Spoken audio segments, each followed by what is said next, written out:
Assalamualaikum warahmatullahi wabarakatuh. Perkenalkan, nama saya Indra Maulana Siddiq. Pada kesempatan ini saya akan mereview materi apa yang telah disampaikan oleh dosen saya mengenai ekonomi terbuka.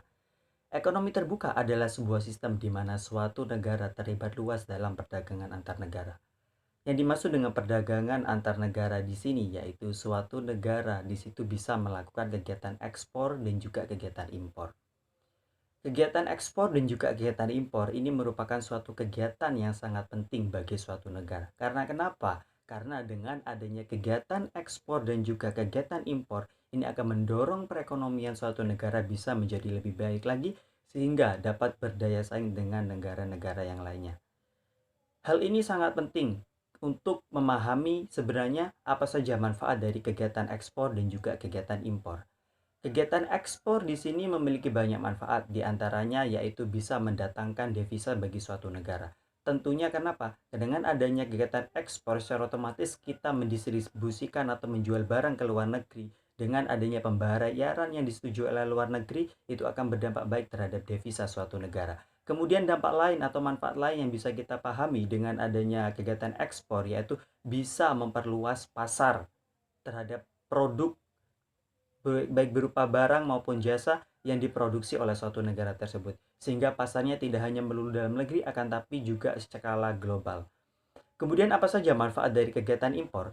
Kegiatan impor di sini memiliki banyak manfaat. Di antaranya yaitu bisa memenuhi kebutuhan akan barang atau jasa yang tidak diproduksi oleh suatu negara. Sehingga dengan adanya kegiatan impor, ini akan berdampak positif untuk pemenuhan kebutuhan yang ada di dalam suatu negara tersebut. Dampak lain yaitu dengan adanya perkembangan teknologi ataupun hal-hal yang lainnya. Untuk mendorong kegiatan ekspor dan juga kegiatan impor, ada faktor-faktor penentu yang bisa menjadikan faktor utama yang mendorong kegiatan ekspor dan juga kegiatan impor, yaitu mutu atau kualitas. Dengan adanya perbedaan mutu atau kualitas, inilah salah satu penyebab suatu negara atau pemerintahan dapat melakukan kegiatan ekspor dan juga kegiatan impor.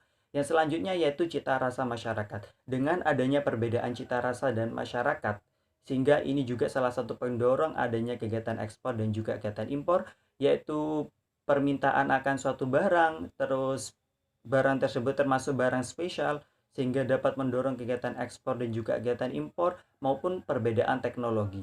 Sehingga ini akan mendorong kegiatan ekspor dan juga kegiatan impor terus berjalan di dalam suatu negara tersebut. Itu adalah materi yang saya sampaikan mengenai ekonomi terbuka menurut sudut pandang konvensional. Sedangkan menurut sudut pandang syariah atau Islam itu bagaimana?